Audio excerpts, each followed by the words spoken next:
Hello and welcome to the Tabletop Team Podcast. I am your host, Joe, and with me are my two co-hosts. That's Michael, still in the void, adjusting to that third shift life. Don Julian in the Shadow Realm, still stuck in Ohio. This place just never releases its death grip. It's because it's secretly purgatory. Don't at me. So, last episode of the Tabletop Team Podcast, we discussed D&D and D&D only. So this week we will be making up for it by discussing a board game and a board game only. I suggested to my fine co-hosts that we play a game from the Tiny Epic series because, unlike most board games, they are relatively small-sized boxes and are on the cheaper end of the spectrum as of most board games. All of us played on Tabletop Simulator, but immediately after finishing our first game, Mike here bought a physical copy of it, if that gives you any indication on how our thoughts of this game go. So we're going to give you a basic rundown of what you get if you buy the physical, if you buy the digital, how the game is played, and then we'll talk about the games we played and our final thoughts and all that stuff. This is the first time we're doing this, so this could be a total train wreck. Mike, go. All right. So, first of all, like Joe mentioned, one of the things that is nice about this is a smaller board game. It's really quick to pick up. I am notoriously terrible at being able to describe how to play board games. I have many friends that can agree to this. It's an easy game to pick up once you get over that hump of reading the instructions. And even the instructions are pretty short. It's really intuitive. It's nice. There are two things that the digital copy has that I like better. One is the inability to lose pieces in the digital copy. And two, the digital copy did come with a scoreboard, whereas in the physical copy, you just kind of have to keep saying your score out loud and kind of keep track of where everyone is at. Yeah, on the digital too, when you set up the game on the digital, it automatically puts the pieces everywhere for you in the proper spots, and there's like locked on areas where you drop your tokens or ships, so that's always nice. It is. But at the same time, holding a physical board game is just usually more satisfying. Yeah, I think having a physical board and like people in front of you always adds value to the game. However, and we played a handful of games on Tabletop Simulator. And maybe it's because I'm getting more used to Tabletop Simulator, but this one was absolutely the easiest user interface. There wasn't a lot of pieces. You didn't have to keep moving a bunch of pieces all over the board. Like one aspect of the game is you capture a planet. As soon as that planet's captured, you just take that card and that piece and bring it over. So there's not a lot of moving pieces in either game. I'd like to see what the physical board is, because being in that tiny box and having so few pieces, even when you held it up, I was like, that is super tiny. That's really, really little. You could have a stack of those where, I have one game called El Grande that is, it's like Monopoly if Monopoly was 8 inches thick, and it's just cumbersome to put into a shelf or something. Yeah, it's nice. It's like about the size of a small novel. So, definitely doesn't take up a lot of space. Has a lot of replayability, and it's one of those games that isn't a nightmare if it's your first time playing and you don't understand any of the rules. And you're just like, all right, rules, go.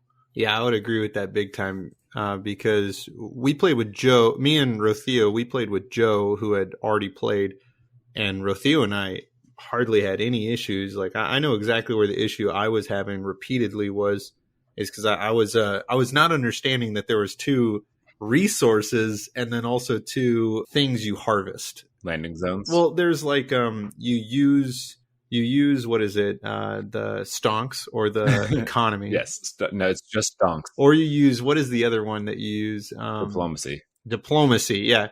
So using those 2, those are like what you use. Those are like resources to use, and then you harvest things and you get resources. Before we talk about how Don Julian here got me a little angry at him after explaining the same mechanic 6 times in a row, let's talk about how a regular game goes. Because, it helps if we walk people through this who've never played it, and then we can talk about our thoughts on the mechanics and stuff. Oh, sure. It's 1 to 5 players. There are, I will say, kind of right now, there are a couple of expansions. The DLC that I bought, the side thing that goes with Tabletop Simulator, comes with one of the expansions. We touch none of those.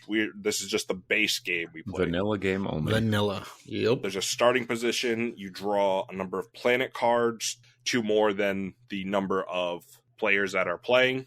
Then, it has the typical rule of youngest player first, but you can pick whoever. And there are 7 dice, but you start off by only rolling 4. You roll those, and those are a set of actions you can use. They have a bunch of different symbols. You can move ships. You can increase how far up ships are to gather a planet.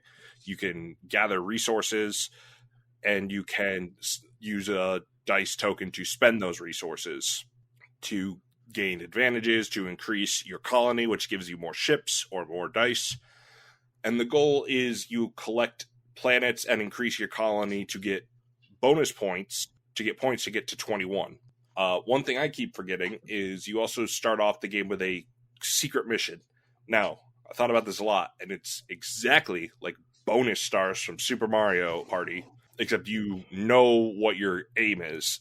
So basically, you could technically be the one who doesn't get to 21, but that secret mission could be enough to get you over the person and win the game. It's also really nice that they have tiny little wooden rocket tokens that you get to use to keep track of everything. That's just kind of a neat little little spark of joy plug. Yeah, when hearing all the rules right away, it does seem like there's a lot going on. But when you have it in front of you, you have a small card that along the right side of the card, it shows your colony like level. And it's very intuitive. 1, 2, 3, 4, 5, 6. And then whenever you increase a level, you have like a whole grid of how many rockets you have, how many dice you get to roll, and how many, I don't know what they call them, but adventure points that you get. Victory points. Oh, victory points. And so you constantly have all this in front of you. So you know where you're at. And what Mike was saying earlier about it not having the points board, that is weird because I know I kept looking at the points board when we were on Tabletop Simulator because I was like, okay, so who's winning? How many points away am I? Because one thing about the planets in this game, I had a secret mission where I got 3 extra points if I had the most planets. So I was knocking out these like 1s and 2s or 1s and 3s. But Rothio and Joe were going after these 7s. And no one was competing with them. So every time they'd get points on the board, it'd be 7, 14. And then they were getting so close to 21. And I'm over here with like 7 planets all at 1. And so I've only got, a handful of points. So that's one thing that I thought was really interesting about it is that you had many opportunities for points and you could get to 21 any way you wanted. So the funny thing about that is this game is kind of similar in concept to Splendor, which I've played previously. And long story short, you get cards that can produce bonus gems that can get you more resources in the future. And with Splendor, the biggest issue that I usually fall into the trap of is I will just stay on the lowest tier cards that cost the least amount because it'll just be like, oh, instead of having to grab tokens to buy cards, it's like I just get this card and this card and this card. I have all these cards, but none of those are really worth points or like at most 1 point. So it's really easy to just be like, oh, they're like about to win and I have 2 points. And it's a big scramble. And it was really interesting because like this time I took the opposite. I went first the one time I played with my wife, Sarah. And like there were 2 7-point planet tokens on the board and then 2 other ones. And I immediately went for those ones first. I was just like, all right, I'm going to move these and just start working on these. And then it was a very quick snowball out of the gate is like, if there's a 7-point planet, you almost need to be competing for that because that's a third of your points needed. Oh yeah. 100% agree on that. If the next time I play, I think it'd be wise to definitely have a spaceship on one of those big planets. And also one thing that you can do with these planets that I didn't really do until the end, but Joe was using this mechanic quite a bit, is instead of trying to capture the planet, just landing on it gives you a special ability. And doing that, you can like remove someone from a planet. You can make them go back. There's all these powers that you get for the moment that can kind of deter, or not deter, but to kind of prevent your opponents from gaining victory points. Yeah, it's also nice. Like, there's definitely a significant amount of, like, I am going to like it's not just, oh, I can only capture planets. Like it can be like Munchkin, where you can just be like, I'm gonna fuck over this player and this player specifically because they're the lead and about to win. Yeah. One of the ones that I like is you have the option to like regress one of your ships on one orbit path, like up to 2 spots, and then you can move another one up to forward 2 spots. Oh, So like there are definitely some interesting mechanics there that you can use to just kind of strategically capture planets quicker. That was kind of my focus point whenever I played. Was I wasn't focusing on the points of the planet, I was focusing on the ability they had, because once you've acquired a planet, you can activate that ability for free if you roll the colony die. You normally spend it to upgrade your empire, but as you get more planets, you get like more options of what you could do with that. And the higher the point the planet, the more powerful and in your favor, because some of the lower point ones are like you gain a resource but everybody else gains that resource, or something along those lines. Gain one if someone follows you after you use this planet or something. Yeah, maybe I should have been more focused on the points, but at the same time, I don't know all the secret missions, so I'm sure that would also be like a nice metagamey way to help you determine how people are playing. yeah. That's another thing that I found very interesting about this game is because, like, when we play Catan or when we play other games that are similar to this with strategy involved, you can kind of see what your opponents are building to. But with this game, you can kind of see where they're wanting to build to. But as soon as they roll those dice, you get to go, haha, you only get to do these things. If you were trying to get a bunch of energy, but you roll a bunch of the colony die, it's like, well, all right, well, you can't even use those. So now you have to spend your reroll and you get to watch their strategy kind of devolve right in front of them. And so and that works for you too, is that you're like, okay, I can capture this planet if I have 3 more diplomacy die. But then you roll a bunch of the stonks, the economy dice, and your strategy is going out the window, or you have to kind of adjust focus on what you're going to do. I also played the single player mode, and just to explain the slight differences of it, you take your turn as normal, and then you have what is called a rogue galaxy that you're kind of running for. And, when you're doing a single-player tabletop game, you can always cheat it, but that's not fun if you do that. Why are you even bother playing it if you're just going to force yourself to win? So what you do is you roll the dice, and then I interpret it as the instruction book saying you have to play, like, depending on what dice they get, you play those in a certain order. Now, you can spend your own resources. I believe you have to spend an energy and an economy, or whatever the other one is, a culture, to make the NPC re-roll. But besides that, they always use whatever dice they have. I never did that. It didn't really seem game breaking.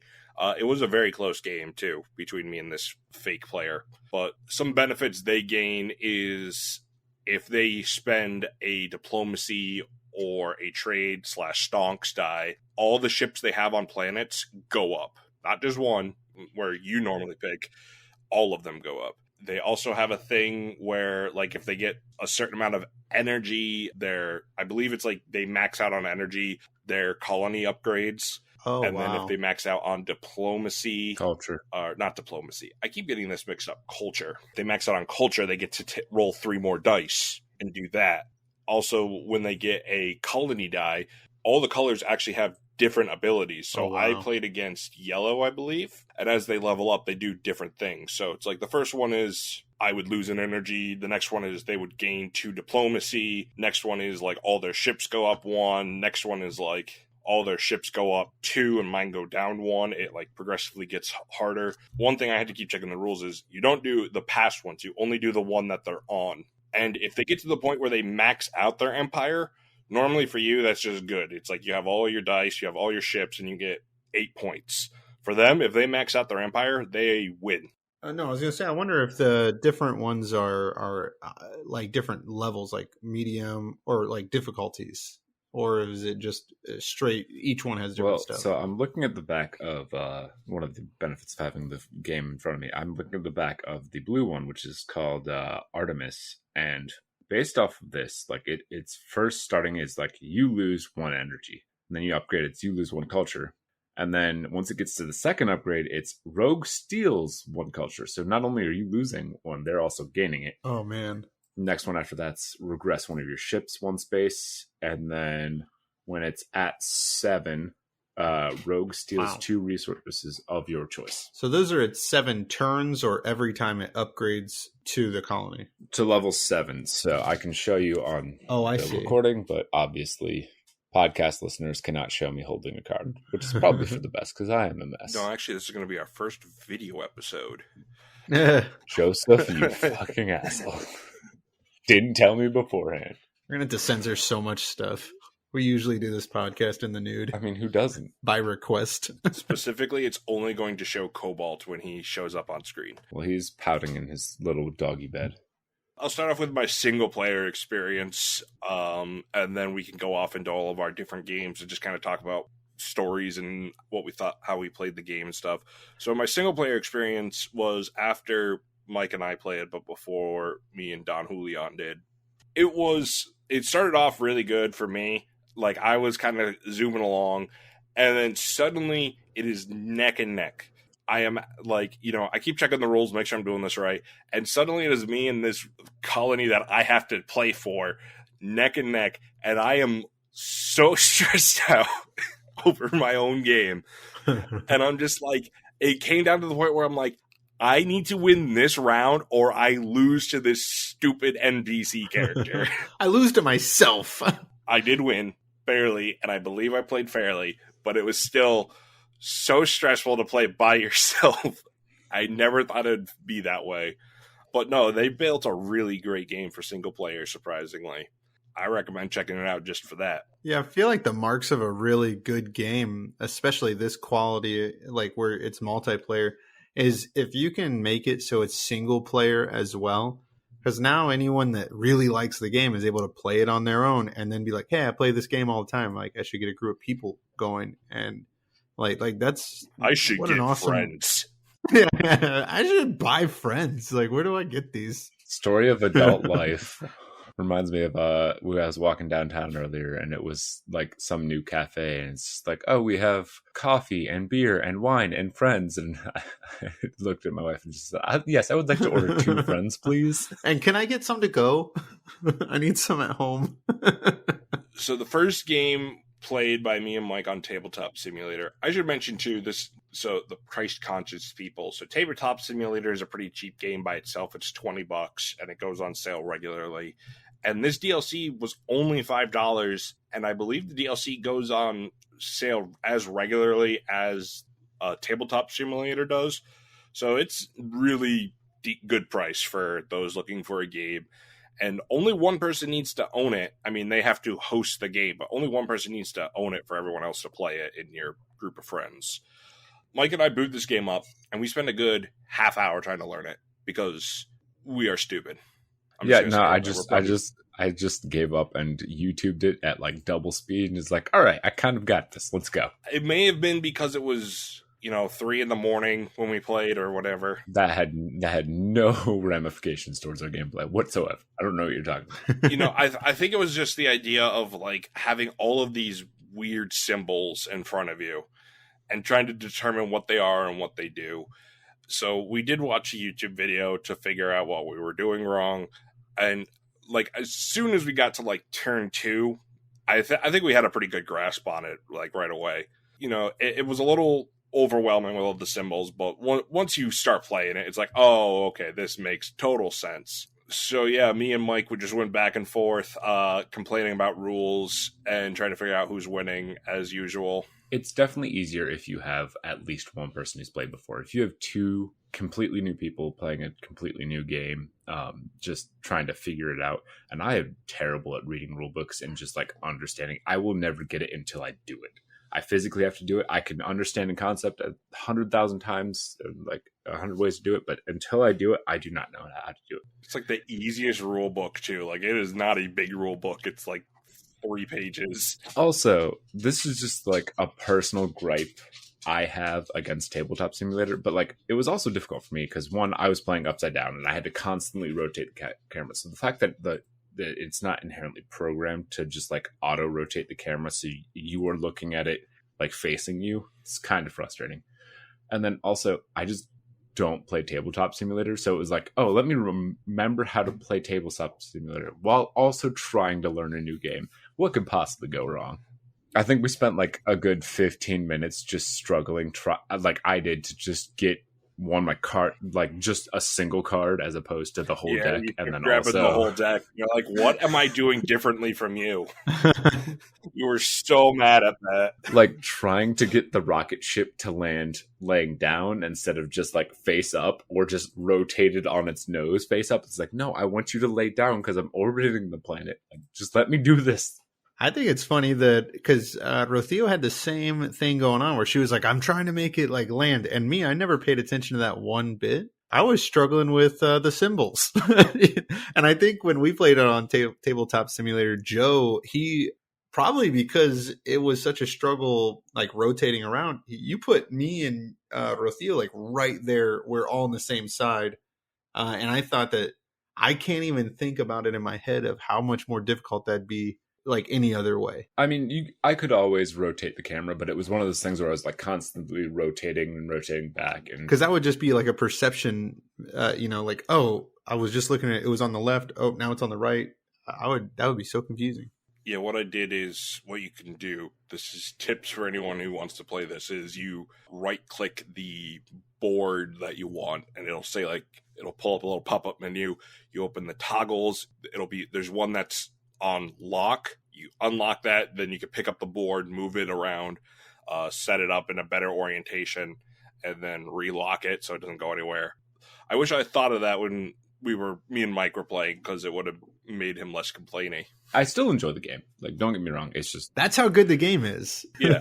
It just felt like I was trying to play Surgeon Simulator the whole game. Like, this is not something that I'm inherently good at. Like, one, I'm not very dexterous in real life, so like adding an extra layer on top, that just made it harder for me. But it's still a really fun game. Also, to bring up Joe's point about price, these games are like $25 a piece, which if you collect board games or play them any regularly, you realize that's pretty cheap. So I know you said only one person needed to own the DLC to play on Tabletop Simulator, but roughly for the price of Tabletop Simulator, you can have one of these games. And it's not just only tiny Epic Galaxies. There are more. It's a nice thing that if you're trying to get into like newer board games and branching out, it's not the $60 like sometimes even up to $100 like buy-in barrier that a lot of people face with older board games that aren't like Candyland and things. And even with the pieces, if you were to lose some of the pieces in the actual board game, I mean, the pieces aren't super necessary. You could just use a bunch of nickels or rocks. Because they really are just tokens. Worst case scenario, find a friend who has a 3D printer. Like, I'm sure it's not that difficult to 3D print, because like these aren't super complex pieces either. Right. I'm getting them out for, Joe and Don Julian, because no one else will ever actually see this. But like, it's just this. Yeah. Like, that's the rocket ship. Not super complex. It's a little meeple. So it wouldn't be hard to replace. So when we were playing with three of us, it seemed to go a lot smoother because Joe already knew the rules. And I think you guys had sent us a link to a YouTube video. So we had kind of an idea of what was going to go on.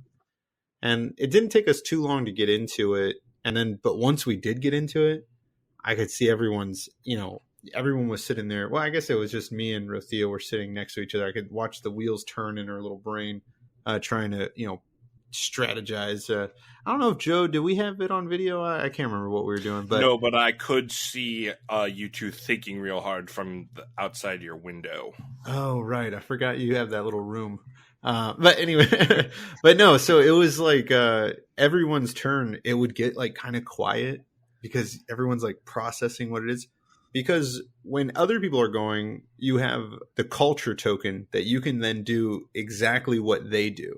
So you have to kind of pay attention, like, okay, does their move benefit me? And can I do that move because there was a couple times where I think Rothio had a bunch of culture, and every time Joe would move, she'd be like, I just got another planet. I'm like, how? It's like, you're the last person to go. and by the time that was a very unique mechanic that I really enjoyed. The ability to just like, oh, I'm rolling poorly, but have a ton of culture. Hey, you're rolling pretty well. How's it going, best buddy? Exactly. You're gonna colonize your planets. Oh, I'm just gonna do that too. Don't worry about it. Because it made it so that if you rolled poorly, you have so many options. One thing I noticed in, I think all 3 games I played, is the crunch at the end. So at the beginning of every game I've played, it's always kind of like loose. You kind of just do what you can to like progress, but no one's really strategizing.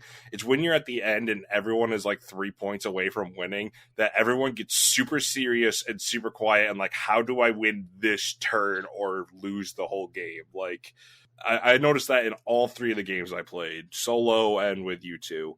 And it's really funny when you see something like that where it's like, there's definitely people out there who could probably play this super serious, win really quickly almost, if you just focus the whole game. But at the same time, sometimes you just want to play a board game with your buds and not care too much. But the ending's always like that. It's always the ending with any board game, really, where everyone's like, okay, it's crunch time. Yeah, I noticed that, like, normally Rothio and I are very competitive, but her being able to, like, take my moves made it so, okay, maybe I'm not going to do this move because it will benefit her.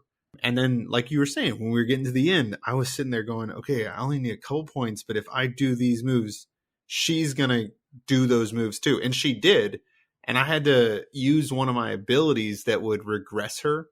So I had to like regress her 3 times just so I could finally move myself up like 2 spaces or 1 space, just so she wasn't getting a planet at the same time as me. And so a lot of like the moves I used at the very end were just to kind of roadblock the other players. It's also nice because one of the things that is fun but frustrating about board game nights is setup and teardown time. A lot of games have really long setup and really long teardown. Some examples off the top of my head: Dominion, Castles of the Mad King, Ludwig. Like, there's just a lot of moving pieces, but this is just like card, 3 tokens, rockets, dice. Let's go. Mm-hmm. It's a real quick setup, real quick teardown. It's easy to play, and it's one of those games that it's like definitely beneficial if you're sober, but like if you and your buddies are all hammered and you can just like pull out this game and just be like, oh, let's roll some dice and move some tiny rockets. As I described it, it's gambling with strategy. Yeah, the dice rolling was really satisfying, and I like the incremental dice you get, because at one point I think at the end you're rolling 7 dice, and that's just so nice. Like, and you you have the ability to reroll. And so typically, I mean, with 7 dice, you got to have at least 1 that you needed. So you're rolling like big number of dice, and that's just pretty satisfying in general. It's just like a fireball's worth of damage die. It's fine. Hey, we said no D&D this episode. That was the only D&D reference I was making. That guy, bleep him out. It's not exclusively D&D. And people be like, what was said just now? Oh my God. Mike has been removed from the podcast. There's cops showing up at his house. Yeah. No, but one thing I thought was really funny on Tabletop Simulator was whenever you did grab all the dice, it would be like 36. It would tell you the number, and I mean, they're like a spaceship, a culture. Like, none of them were numbers, but then it'd tell you like the total. Funness of total programming is just like, yeah, that's totally a 4 on a D6, not a rocket ship. I don't know what you're talking about. Right. So one of the biggest complaints I have, and it's not with the game, it's with the players. We previously foreshadowed this, was Julian did not understand how the colony die worked at all. God. So there's a colony die, there's a colony token side, whatever you want to call it.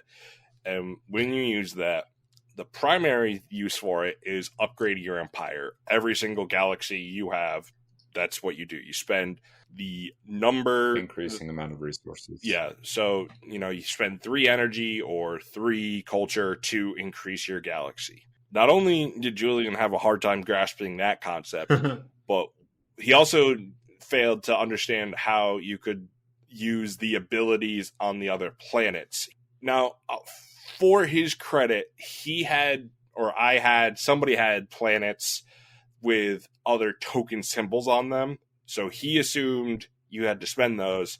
But one of them was like, you gain 1 energy. So he thought you had to spend 1 energy and gain 1. and didn't understand how that made sense. And it took me, no joke, 6 separate times, almost consecutively, to explain this mechanic to him. And looking back on it, I don't know if it was because I just hadn't rolled that thing, but you guys had, or I think that I was getting energy at the time, and you guys were getting a lot of culture at the time. So I was playing a different way. So every time you would explain it, because you would explain it to like Rocio, because Rocio asked at first and probably got it the first time. And I'm like, oh, it's probably very specific to what she's doing. So then you explained it to me. I'm like, well, I guess I'm probably just not doing the thing that Joe's talking about. So then like after like 4 or 5 times, I'm like, dude, what's going on? Like, what, how does this even work? And as soon as you told me it and it clicked, I wondered how many missed opportunities I had prior to that by not even using About 5 or 6, I would guess. Right. You couldn't have held my hand anymore. Makes you feel any better, Julian? When Joe and I played the first time, I just completely fucked up. One that like when you land on the planet, you can immediately use its ability for free. Oh right. I completely forgot about that, and Joe used that to win. Oh, because I was leading a big part of that game, I think. But then like all of a sudden, I think Joe got to like use some sort of ability twice. The planet was progressive ship +1. I had 7 dice, and like 3 of them were move. So I just moved a ship onto that planet, moved it off, and moved it back. And I could move a ship up +2 for free, basically. I think that might even be how I won in our game, because if I landed on a planet, I could instantly upgrade my colony, but I didn't have any energy. But I was on the 6th going to the 7th thing, and it gave me like 3 points, because I think you go from 5 victory points to 8 victory points. You do. And so that like instantly gave me 3 extra points. Everyone else was down 3. It was just like a really cool thing. It's a good balance, though, of either trying to capture these planets or landing on them for their special ability. Yeah, I would definitely like to do like a deep dive into the expansions too, because like I said, this DLC came with one expansion. It was planetary weapons or something. Super weapons? And it adds like satellites and like extra abilities and stuff, and we didn't even bother touching that. I didn't want to overcomplicate things for our feeble minds. I'd like to, though. Now that we understand the core game, and there are other expansions based on like me trying to find this, trying to do like some basic borderline research for this. I don't know what the others do. I just know that there's other expansions, and I think people have added them on the workshop for free. Oh, nice. Do they stack, do you know, at all? I think they're just entirely different games, but under the same umbrella franchise. Think of it kind of like the Resident Evil games. Like, yeah, they're different games, and they might be loosely related, but they're entirely different standalone games. Oh, because the DLC that we had for the one we played was like that super weapon. I didn't know if there was like another DLC that would also have like the super weapon and then maybe something else, like the Wall-E spaceship with all those humans or something. I don't know. It's just like one fat blob. Yeah. So the other one we were considering was Tiny Epic Tactics, which that definitely looks fun and was a little more complicated, and thankfully we didn't pick that one first, because I think figuring that one out at 3 a.m. would have been just trying to teach algebra to a toddler. A very specific reference for all you parents out there. Definitely a fun game, definitely easily obtainable, and not super expensive. 5 stars. Yeah, I know it was a good game because, not to date the episode, but we were watching Squid Game over the weekend, and whatever was the day after we played, Rocio at one point was like, hey, do you want to play that game we were playing? I was like, holy cow, because it hasn't even been that long and you're already wanting to play again. That's pretty sweet. Here's what we'll do to get back at Joe, Julian. Like, you, me, and Rocio can all meet up in real life and play this game. Oh. Well, bring Sarah too, because we can do 4 player. Yeah. On a quick Google to see if I can find any more of those DLC, I found out they sell ultra tiny Epic Galaxies, and I'll try to show you guys a picture. It is so smaller.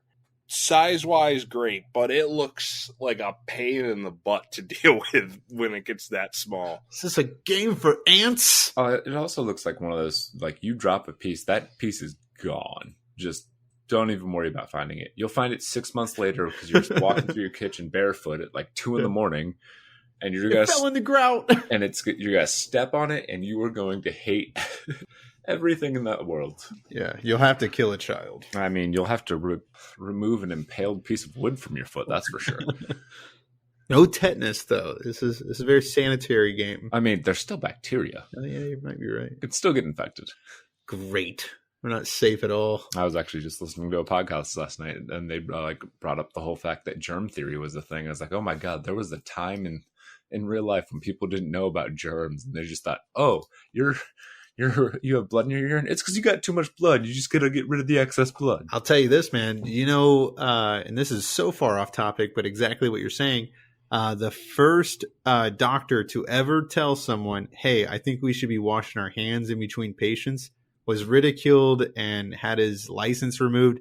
And it was all because what happened was he was delivering babies. He's like, I should probably wash my hands between these babies being born. As soon as he started washing his hands, like the infant mortality rate, yeah, just plummeted. Like it was, they were like, oh, I wonder why everyone's living now that we're washing our hands. So I'm looking at one of these expansions just to briefly talk about it, because this is the one that caught my eye. It's called Beyond the Black, and it apparently adds new ships, pilots that you can hire, and deep space exploration. Wow. It looks like it makes the all game that sweet edge 2 times more complicated at least. But maybe if this does well enough, we'll just do like a cool tiny. We'll get all the expansions together and do like a cool like expansions episode. Tiny epic miniseries, and we'll do it live in the nude. Yes, it's the only way we do. So yeah, did you guys have any final thoughts? I think you guys mostly were saying them while I was looking up DLC for this game. I think it's a great game, and if you like multiplayer games as well as single player, I think this is definitely one that should be checked out. It's got a small box. Sorry, God, cut that. It's got a small package. God, all right. It is in a small, compact travel size that you can take anywhere you want. Listen, Julian, I know we're doing this naked, but you didn't have to roast me on the podcast like that. I mean, I think we found a winner. Well, so if you're a really large person like Mike, he held this up and it looked like a matchbook in his hands. You ever see Andre the Giant with a beer can? It's like looks like a child, like a beer can, and he's like holding it. I mean, look, my biggest thing that said this game was a winner was when we were done playing it, Mike immediately bought it. Yeah. So that was such an incredible, that's such a fun thing to think about. Like, yep, I'm just going to buy this myself. But no, it was great fun. Highly recommend it. I'm probably going to buy it myself at some point. I'm just broke as hell. So, gentlemen, anything to plug? Not today. Not today. Not any day. I'm never plugging anything. You can't make me. Winter's coming up, so maybe you should make sure you have tread on your tires, because that is an important thing if you live in the northern part of the U.S. If you live down south, don't worry about the tread. You don't need it. You just have to worry about flooding. And Florida, man. If you live down south, just buy a hovercraft. You'll be fine. You can, of course, email or tweet us. That's the Tabletop Team Podcast at gmail.com or at Tabletop Team Pod on Twitter. Please send us your comments, questions, and suggestions, because good Lord, we need them. Will we do this sort of where we keep up this format where we do D&D and then a board game? Maybe we'll go back to the old format and kind of condense it all into one episode. That's a lot of behind the scenes talk for us. But if you have any input, that would help us. You can tweet directly at me at DM Joe Thunder, where you will see me retweeting nothing but G Fuel ads so I can get free G Fuel, which I have yet to occur. You can also tweet our editor at Sir So&J, which I said wrong last time. That's my bad. Sorry, that guy. There's some guy out in the random Midwest like, why are people tweeting me? I have so much work to do. I've been editing podcasts all year. I think that's it. Check out Tiny Epic Galaxies, and we'll see you next time. Welcome to the Tabletop Team.